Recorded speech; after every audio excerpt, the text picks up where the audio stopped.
Indonesia, di bawah kepemimpinan Presiden Prabowo Subianto, sedang menghadapi situasi geopolitik yang rumit. Negara kita harus menyeimbangkan prinsip non-blok yang telah lama dipegang dengan persaingan antara Amerika Serikat dan China. Sejak menjabat, Prabowo lebih tegas dalam kebijakan luar negerinya dibandingkan pendahulunya. Beliau menegaskan kembali komitmen Indonesia pada kebijakan bertetangga baik. Artinya, menjalin hubungan baik dengan semua negara tanpa memandang ideologi mereka. Namun, sikap ini semakin diuji oleh tekanan dari AS dan sekutunya. Mereka mendesak Indonesia untuk bersikap lebih tegas terhadap China yang semakin agresif di Laut Cina Selatan.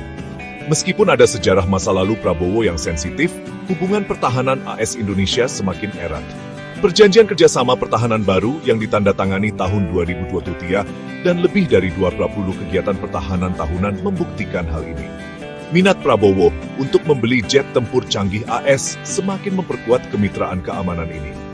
Namun, kerjasama pertahanan yang berkembang ini tidak mengabaikan hubungan ekonomi Indonesia yang erat dengan China. Menyeimbangkan hubungan ini penting bagi otonomi strategis Indonesia. Pendekatan Prabowo menekankan pragmatisme dan kepentingan nasional. Beliau ingin memanfaatkan lokasi strategis dan potensi ekonomi Indonesia.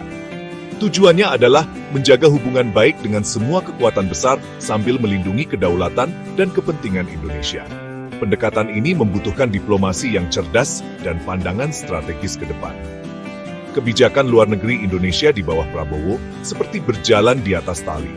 Indonesia ingin mendapatkan manfaat dari kemitraan dengan AS dan China. Namun, Indonesia juga berusaha untuk tidak terlibat dalam persaingan mereka.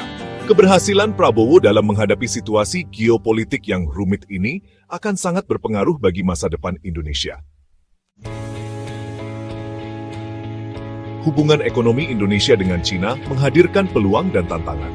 China adalah mitra dagang terbesar Indonesia, dengan perdagangan bilateral melebihi 128 miliar dolar AS pada tahun 2023. Investasi China, termasuk proyek kereta cepat Jakarta-Bandung, senilai 7,3 miliar dolar AS dan janji investasi 67 miliar dolar AS pada tahun 2023, masuk ke sektor-sektor penting ekonomi Indonesia.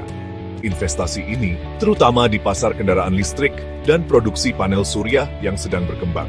Sejalan dengan tujuan ambisius Prabowo untuk mencapai pertumbuhan PDB tahunan sebesar 8%. Namun, ketergantungan ekonomi pada China ini menimbulkan kekhawatiran tentang potensi kerentanan dan pengaruh. Meskipun ada kegangan di Laut Cina Selatan, Prabowo tetap memperluas hubungan pertahanan dengan China. Rencana untuk membeli rudal pertahanan pantai dari China menunjukkan pendekatan pragmatis ini. Indonesia menyadari perlunya diversifikasi kemitraan ekonomi. Namun, besarnya jejak ekonomi China menjadikannya kekuatan dominan dalam perhitungan ekonomi Indonesia. Mengelola ketergantungan ekonomi ini sambil menjaga kepentingan nasional membutuhkan diplomasi ekonomi yang cerdas. Pemerintah Prabowo harus cermat. Indonesia harus terus menarik investasi China untuk mendorong pertumbuhan ekonomi. Namun, Indonesia juga harus mengurangi potensi risiko yang terkait dengan ketergantungan pada satu kekuatan ekonomi. Penyeimbangan ini penting untuk ketahanan ekonomi jangka panjang dan otonomi strategis Indonesia. Laut Cina Selatan merupakan masalah keamanan yang penting bagi Indonesia. Klaim maritim China yang luas, yang tercakup dalam 9 garis putus-putus, tumpang tindih dengan zona ekonomi eksklusif Indonesia di sekitar Kepulauan Natuna. Situasi ini menciptakan potensi konflik. Prabowo menanggapi kekhawatiran ini dengan memperkuat kehadiran militer Indonesia di wilayah tersebut. Pangkalan udara dan laut baru di Kepulauan Natuna, serta upaya untuk memperkuat kemampuan patroli dan pengawasan maritim Indonesia, menunjukkan prioritas strategis ini. Modernisasi peralatan militer Indonesia yang sudah tua juga menjadi agenda utama Prabowo. Beliau menyadari perlunya pencegahan yang kredibel terhadap potensi ancaman.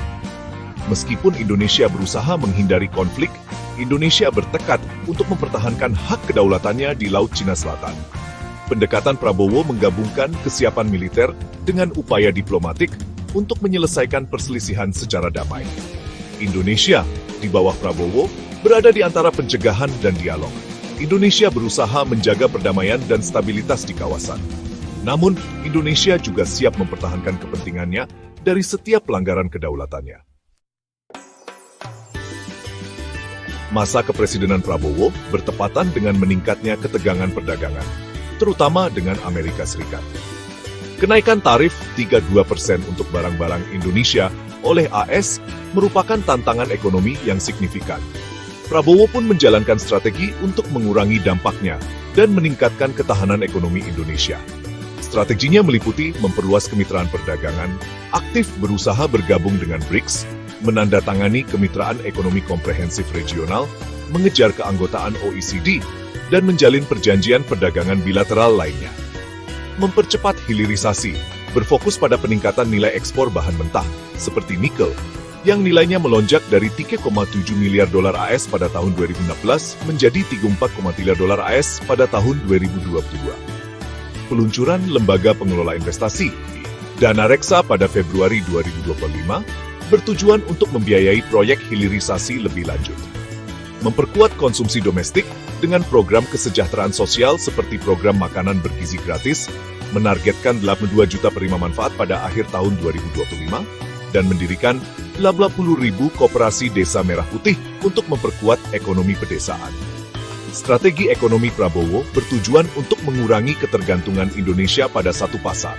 Strateginya adalah menciptakan ekonomi yang lebih beragam dan tangguh.